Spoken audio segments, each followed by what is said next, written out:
구절의 말씀입니다. 신약성경 308페이지 갈라디아서 6장 9절의 말씀, 하나님의 말씀, 갈라디아서 6장 9절의 말씀, 하나님의 말씀 봉독하겠습니다.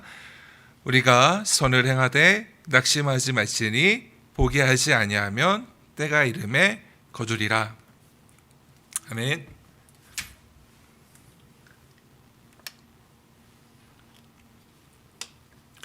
할렐루야.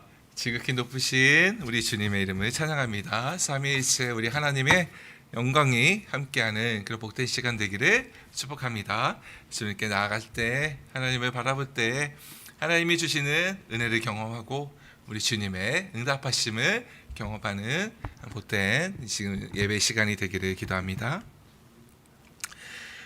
사랑하는 성도님들, 자, 재미있는 이야기 하나 해드릴게요. 이야기입니다. 이야기. 재미있을지는 모르겠습니다. 재미없을 수 있어요.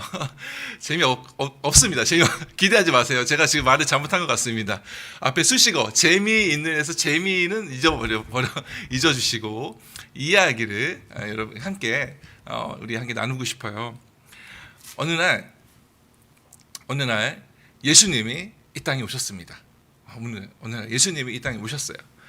예수님이 이 땅에 오셔서 이제 이렇게 길을 가시는데 예수님이 스스로 내가 예수다, 내가 나사렛 예수다라고 아무런 말도 하지 않았지만, 한마디도 하지 않았지만 사람들이 그분이 예수님인 걸 알아봤어요. 그냥 그 존재 자체로 저분은 예수님이구나 그냥 안 거예요. 사람들이 예수님께 막 이렇게 나아갔습니다.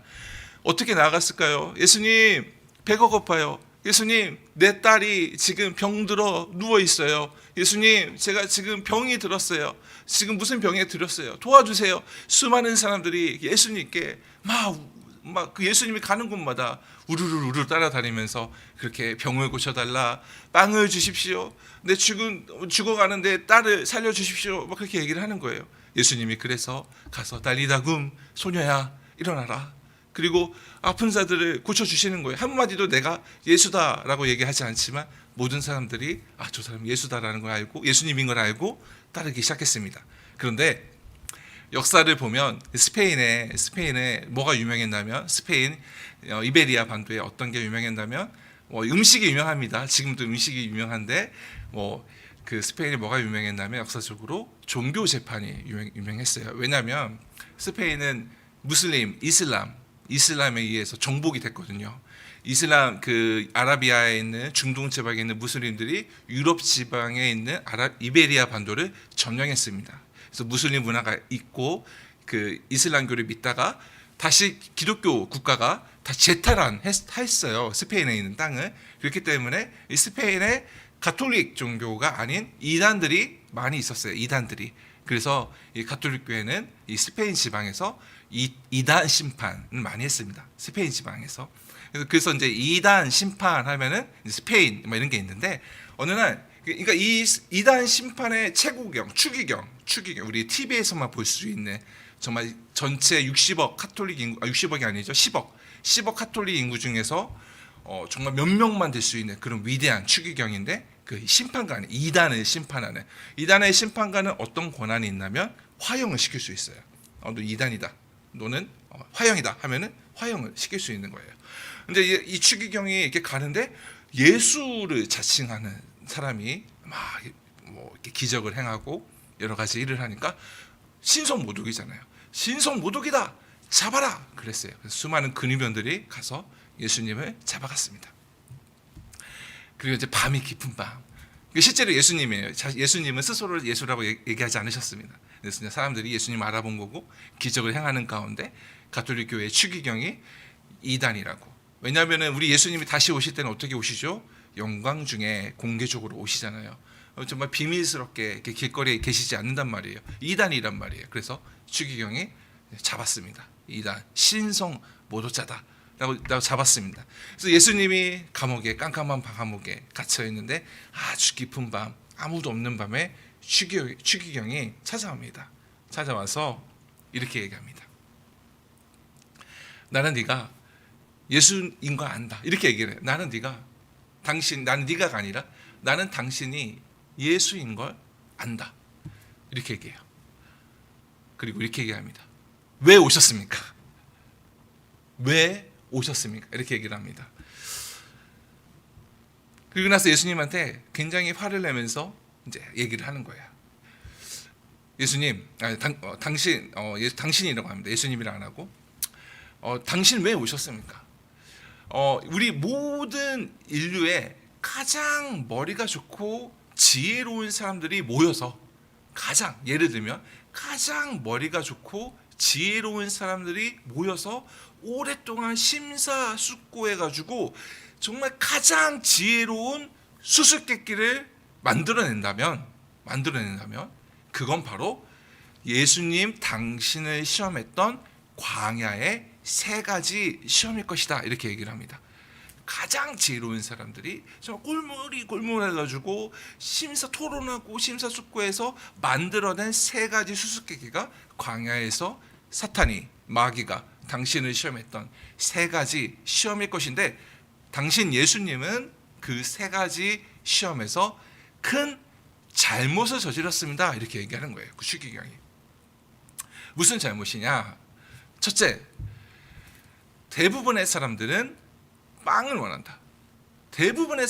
거의 대부분의 사람들은 빵을 원한다. 하지만 당신은 당신을 따를 수 있는, 당신을 자유롭게 따를 수 있는, 빵을 거부할 수 있는 소수의 사람들을 위해서 대다수의 빵을 원하는 사람들을 버렸다. 이렇게 따지는 겁니다. 거의 대부분의 사람들은 권세와 힘을 원한다.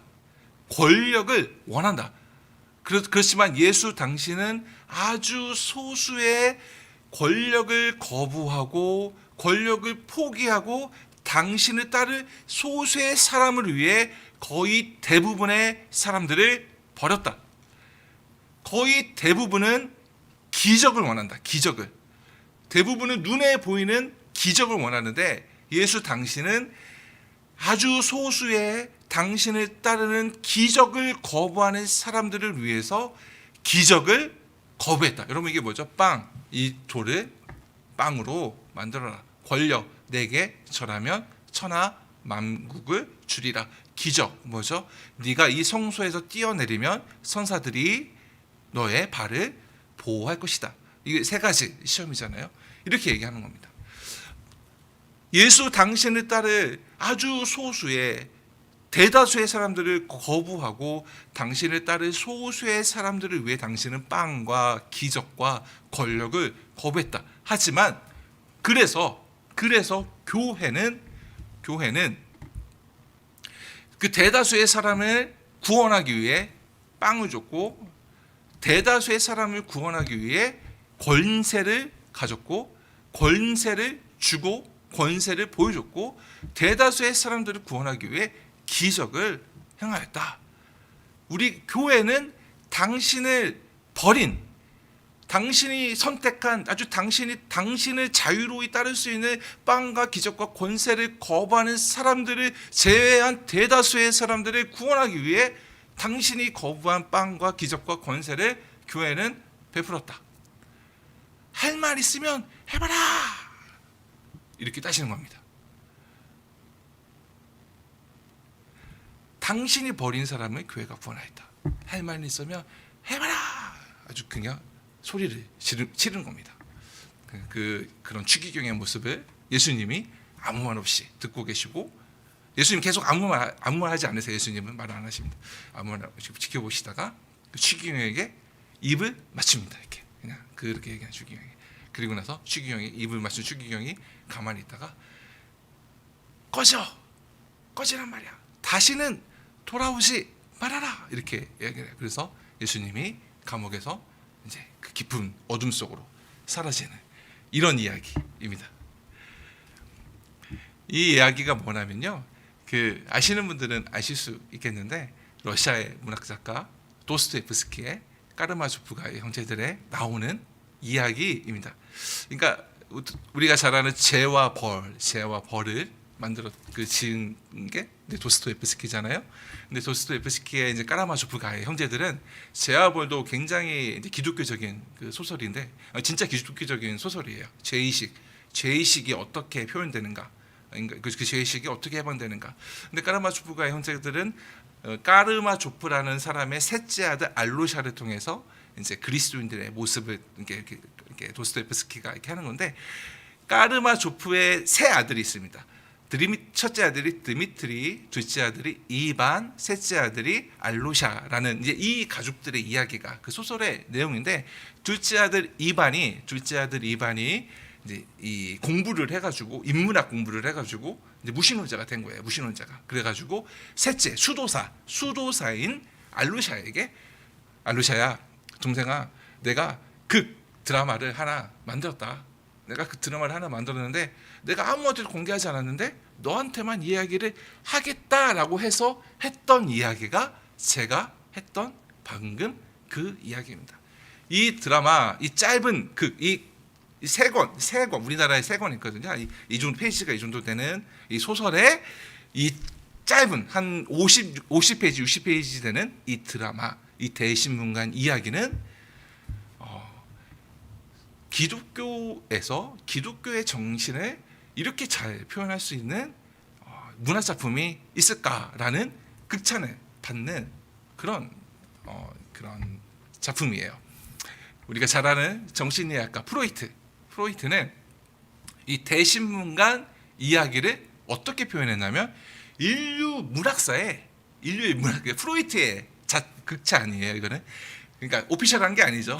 인류 문학사의 가장 위대한 작품이다. 이렇게까지 이야기를 했습니다. 근데 여기 왜 많은 기독교에서 이 대신문간 이야기를 진문하느냐? 여러분 혹시 들으시면서 혹시 마음에 와 닿은 부분이 있으신가요? 거기서 이 대신문간 이야기에서 뭐라고 하죠? 아주 소수의 자유로이 당신을 따를 수 있는 사람, 빵도 거부하고 권세도 거부하고 기적도 거부하는 사람은 소수라는 거죠. 자유롭게 정말 주님을 자유로이 따르는 사람은 소수라는 거죠. 사랑하는 성도님들, 그렇습니다. 우리가 권력, 막 권위 이런 거 생각하면 그냥 이제 짧게 처음 딱 드는 생각은 잘못됐다. 뭐 좀 거부감이 들고 규례, 법규 이런 게 생각하면은 숨소리 이렇게 숨 막혀. 어떻게 그렇게 살아?라고 생각이 들 수 있는데, 오히려 명확한 법칙, 명확한 질서, 착한 권력, 정말 옳은 권력 이런 거는 사람에게 안정감을 줍니다. 그렇잖아요. 우리가 잘 아는 우리 구약 성경을 같이 공유하는 유대교, 이슬람교는 이 유대교 이슬람교의 믿음의 태도의 핵심 키워드는 뭐냐면 복종이에요. 복종. 제가 하는 말이 아니면 진짜 그렇습니다. 하나님께 나아가기 위한 규례와 질서가 있는데 여기에 복종하면 된다 이거예요. 하루에 5번 메카를 향해 기도하라. 메카를 향해 5번 기도하고 여기에 착한 천사, 나쁜 천사가 있거든요. 그래서 착한 천사님, 나쁜 천사님, 오늘 저희 행동이 어땠습니까? 이런 기도를 하는 거예요. 5번 하면 됩니다. 이거 여러분 어떻게 그렇게 살라는 거지? 라는 생각이 들지만 실제로 우리가 그런 규례와 법도가 우리 안에 습관화되고 그것이 우리에게 어떻게 습관화되고 일상이 되면 굉장히 안전적이고 주는 겁니다. 내가 이걸 함으로 나는 하나님께 나아가는구나 라는 이것만큼 확실한 표징이 없습니다. 그래서 이런 율례와 법도와 규례를 복종하고 순종하는 것, 이런 것들이 이 이슬람, 어떤 유대교 이런 거에 굉장히 중요한 겁니다. 예수님 시대에도 마찬가지였습니다. 예수님 시대에도 모세오경은, 사랑하는 성도님들, 모세오경을 읽어보면 제사에 대한 제의가 많고요. 그 기록된 텍스트는 제사의 제의를 어떻게 하고 제사 분배를 어떻게 하고 이런 것들이 있고, 그 다음에 이 사람의 삶의 신앙의 태도는 하나님을 사랑하고 이웃을 사랑하라. 그런 좀 뭐랄까 이 큰 폭에서 제시를 합니다. 뭐 물론 디테일한 것도 있어요. 무슨 길 잃어버린 소를 보았을 때 뭐 어떻게 모른 척하지 말아라 뭐 이런 것도 있지만 대체적으로 포괄적입니다. 그렇기 때문에 이것을 하루 하나 이거를 하나하나 이것들을 조금 더 정확하게 하기 위해서는 그런 정확한 어떤 규례들이 생기는 겁니다. 예를 들어 안식일을 지켜라 하면 어떻게 지키라는 거냐라는 게 질문이 되는 것이죠. 그래서 예수님 당시에 안식일에는 4km 이상을 걷지 말아라라는 해석을 했습니다. 해석을. 이런 것들이 장로의 전통이라고 성경에 기록된 복음서에 장로의 전통이라 기록된 것들이 이런 하나님의 말씀을 해석해서 규례를 만든 게 장로의 전통들인데 어떤 이런 법규와 규례를 복종하는 것이 유대교, 이슬람교 어떤 그런 것들이죠. 그거는 지금에도 마찬가지입니다. 우리가 사진 하나 이렇게 볼 건데요. 지금 사진 하나 보여주세요. 지금 이건 뭐냐면요. 이게 사바트 엘리베이터라는 거예요. 이스라엘에 가면 볼 수 있는 건데 사바트 엘리베이터라는 건데 안식일에 모든 저 사바트 엘리베이터는 모든 층마다 서서 이렇게 쓰는 겁니다. 각 층마다 쓰는 겁니다. 누르지 않아도 자동적으로 열리고 닫히고 모든 층마다 열리고 닫히는 게 사바트 엘리베이터 이렇게 얘기를 하는 건데요. 안식일에 지켜야 되니까. 제가 아는 교수님 중에 한 분은 이스라엘에서 고고학을 하셨습니다.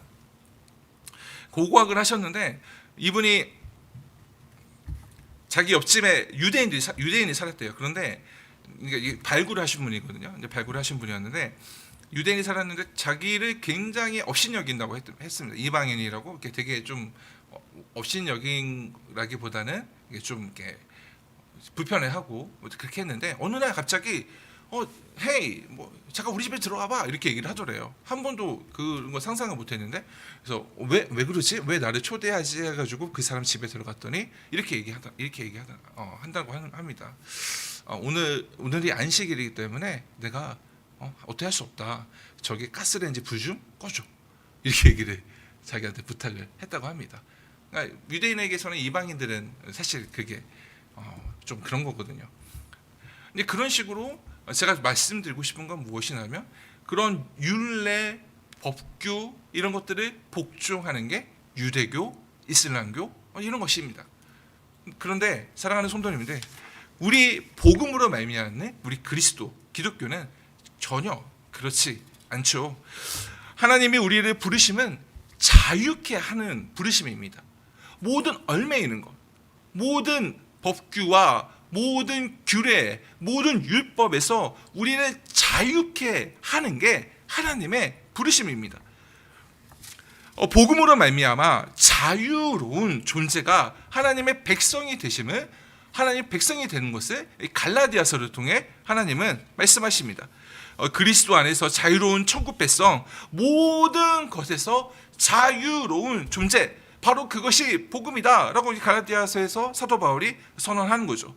예수님을 따랐던 12사도나 이 이방인인 사도인 나나 바울이나 똑같은 복음, 그들의 복음이 다르고 그들은 유대인의 사도이기 때문에 이런 복음, 나는 이방인의 사도이기 때문에 이런 복음이 아니라 저 12제자와 내가 동일한 복음을 갖고 있는데 그것이 무엇이냐? 갈라디아 1장 8절에서 9절 말씀입니다. 그러나 우리나 혹은 하늘로부터 온 천사라도 우리가 너희에게 전한 복음 외에 다른 복음을 전하면 저주를 받을지어다. 우리가 전에 말하였거니와 내가 지금 다시 말하노니 만일 누구든지 너희가 받은 것 외에 다른 복음을 전하면 저주를 받을지어다 이렇게 말할 정도로 이 이방인과 유대인의 사도인 12사도의 이 복음이 동일하다라고 말씀을 합니다. 이 복음이 그렇다면 무엇이냐? 갈라디아 1장 4절의 말씀 우리 함께 볼까요?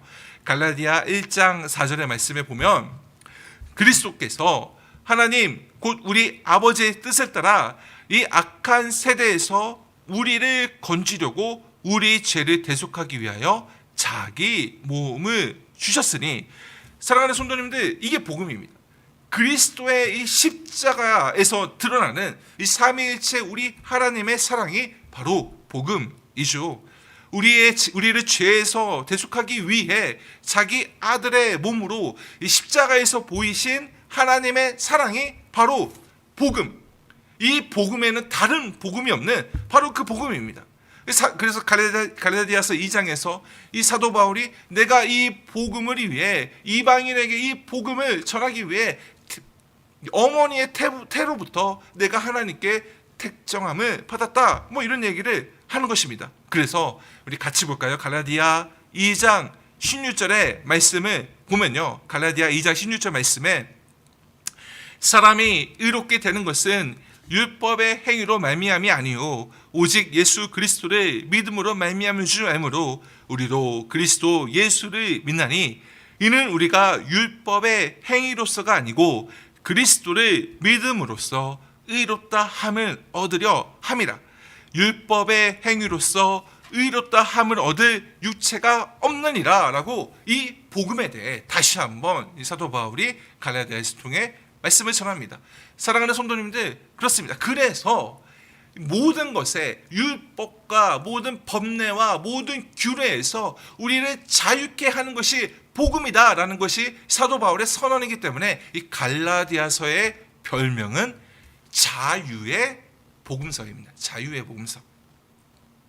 오직 예수 그리스도로 말미암아, 그러니까 내 공로, 내가 하는 업적, 나의 신앙의 업적과 나의 행위로가 아니라 예수 그리스도로 말미암아 하나님께서 자기 아들의 몸을 내어 주시는 하나님의 그 십자가의 그 사랑으로 말미암아 우리가 의롭게 되고 하나님께 구원을 받았다라는 것이 바로 복음이라고 사도 바울이 말씀을 전합니다. 그게 바로 복음이라는 겁니다. 이 복음에는, 이 복음 외에는 다른 복음이 없다라는 것이죠. 그래서 갈라디아 5장 1절 말씀에 그렇기 때문에 이렇게 기록이 되어 있습니다. 그리스도께서 우리를 자유롭게 하시려고 자유를 주셨으니 그러므로 굳건하게 서서 다시는 종의 멍에를 매지 말아라. 이게 무슨 말입니까? 어떤 종입니까? 어떤 율법과 어떤 규범에 어떤 이런 종의 이런 멍에를 지지 말라는 것이죠. 이제 자유롭게 되었으니까 그리스도께서 우리에게 자유를 주셨으니 굳건하게 서서 용기를 가지고 다시는 그 종의 멍에를 매지 말라. 이렇게 사도 바울이 갈라디아 5장 1절의 말씀을 통해 말씀을 전합니다. 사랑하는 성도님들, 그렇습니다. 바로 이렇게 완전한 자유가 지워진 것, 어떠한 율법의 어떤 법례, 어떤 관습, 어떤 법칙에 얽매이지 않는 완전한 자유. 왜냐하면 나의 공로나 나의 의로움이 아니라 예수 그리스도의 그 십자가로 말미암아 우리가 구원을 받았으니 그 모든 것에 해방이 된 자유로운 존재가 바로 그리스도인이다. 그것이 바로 복음이다 라고 말씀을 하나님께서 성경을 통해 말씀하십니다. 완전한 자유를 얻었기에 완전한 자유 가운데 오직 양심으로 행동하기 때문에 그래서 사실 더 큰 용기가 필요하고 더 큰 절제가 필요하고 더 큰 희생이 필요합니다. 왜냐하면 모든 것에서 자유롭기 때문에 그렇습니다. 우리는 뭔가를 해서 구원받는 게 아닙니다. 안 해도 됩니다. 사랑하는 성도님들, 그게 복음입니다. 안 해도 돼요. 사랑하는 성도님들, 제가 굉장히 실제로 들었던 선교사님 간증 중에 마음이 아팠던 게 있는데 파키스탄에서 했던 선교사님이 이런 얘기를 하셨어요. 어느 날 6살 되는 소녀아이가 교회 앞에서 삐뚤삐뚤 이렇게 있었는데 느낌이 쎄해서, 느낌이 이상해서, 너무 이상해서 옷을 이렇게 봤더니 폭탄이 이렇게 있더라고. 그게 저는 들은 얘기예요. 그게 사실인지 아닌지는 저도 확인이 안 되는데 그 선교사님이 했던 얘기를 제가 다시 말씀을 드린 겁니다. 믿고 싶지 않아요, 저도. 근데 그렇게 말씀하시는 거죠. 근데 여러분, 이슬람의 믿음을 안다면 이해할 수 있습니다. 이슬람에서 무조건 구원받는 무조건 구원받는 하나의 길이 있는데 그게 무엇이냐면 순교예요. 순교. 알라를 위해, 하나님을 위해 순교하는 건 무조건 구원받습니다. 그 부모들이 자기 딸을 폭탄에, 이 방송에 나가죠. 방송에 나가서 이런 말씀을 하는 게 좀 저도 좀 그런데, 그렇게 한다는 게 상상이 되지 않는데, 이슬람 교리를 안다면, 이해를 한다면 그게 바로 구원의 확실한 그것이 되기 때문에 그렇구나라는 생각도 할 수 있을 수 모르겠습니다. 어떤 이 모든 종교는 무엇을 해야 됩니다. 나의 공로와 나의 업적이 있어야 됩니다.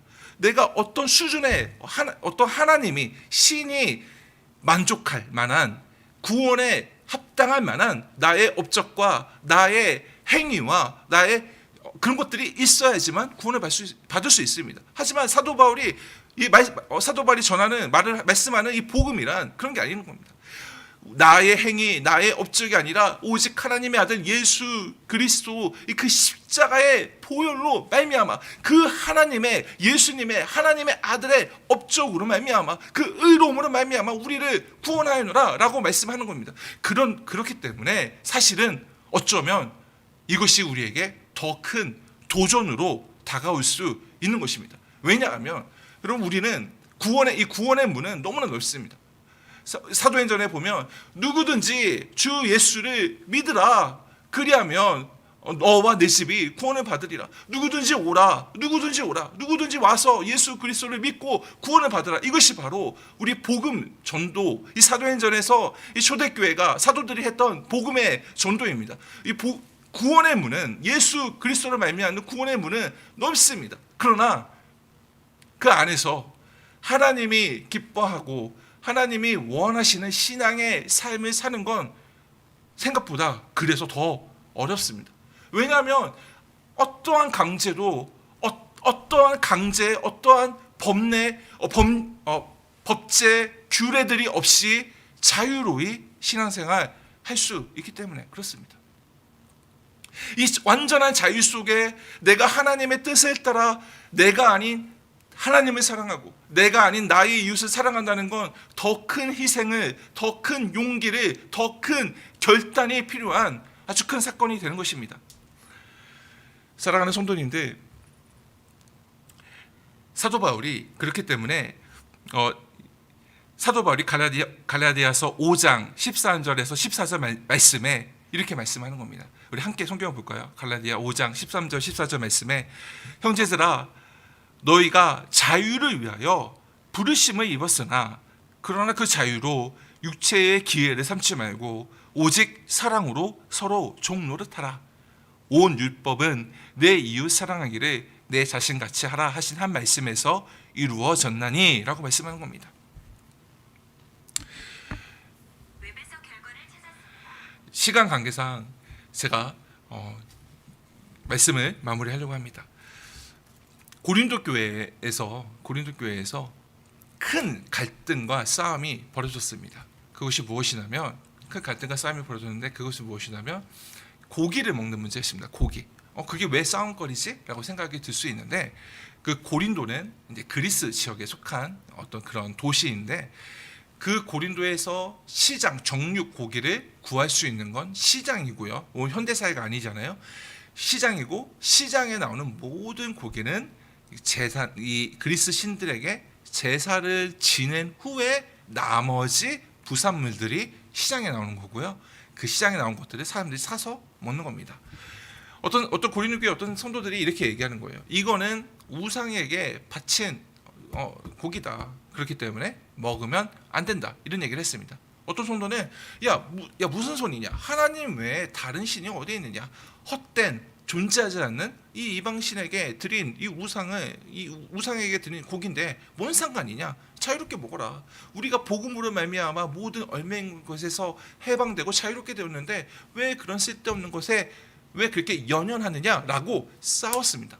아니야, 이거는 이방 우상에게 드린 거야. 아니야, 복음은 우리를 자유롭게 했어. 싸웠습니다. 사도 바울이 이렇게 얘기를 하죠. 먼저는 분명하게 얘기합니다. 모든 이방의 우상, 모든 이방신들은 헛것이다. 그냥 없는 거다. 괜찮다. 이렇게 얘기를 합니다. 그러면 사도 바울이 뭐라고 말씀하는지 아세요? 이렇게 말합니다.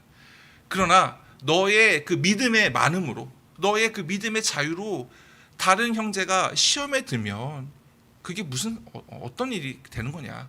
그래서 나 사도 바울은 영원히 고기를 먹지 않겠다. 고린도전서 8장 13절의 말씀인데요. 그러므로 만일 음식이 내 형제를 실족하게 한다면 나는 영원히 고기를 먹지 아니하여 내 형제를 실족하지 않게 하리라. 모든 것에 자유롭습니다, 여러분. 어떤 것도 해도 물론 범죄는 안 되죠. 범죄는 안 되고 여러분 극단적인 예로 술, 담배 전혀 문제되지 않습니다. 술을 많이 마시던 담배를 피던 그것이 하나님과 나 사이의 관계를 깰 수 있는 그런 것들이 아닙니다. 그 사람 양심의 자유입니다. 내 양심이 담배를 피고 내 양심이 술을 마셔도 하나님 앞에 떳떳하다면 술 마시면서 기도할 수 있습니다. 담배 피면서 성경의 말씀을 묵상할 수 있습니다. 그런데 제가 지금 말씀드리고 있는 건 술, 담배를 하지 말아라. 여기에 포인트가 있는 게 아닙니다. 어떤 사람은 하나님을 너무 사랑하기 때문에 어떤 그런 세속적인 것, 술, 담배 하는 것, 어떻게 그럴 수가 있지? 거부감이 들 수 있다는 겁니다. 그렇다면 진정한 하나님을 사랑하는 자유의 복음 안에 있는 자유로운 사람의 자유는 그 사람, 믿음이 연약한 사람을 위해 그 사람 앞에서 술, 담배 하지 않는 거죠. 믿음이 연약한 사람을 위해. 이게 무슨 말입니까? 아까 갈라디아 5장의 말씀처럼 온 율법이 내 이웃 사랑하면서 이루어진다라는 사도 바울의 말처럼 자유한 이 모든 것에 어떠한 얽매이는 것 없이 율법과 규례에 완전히 자유롭게 된, 자유하게 된 그리스도인의 자유는 사랑하기 위한 자유라는 겁니다.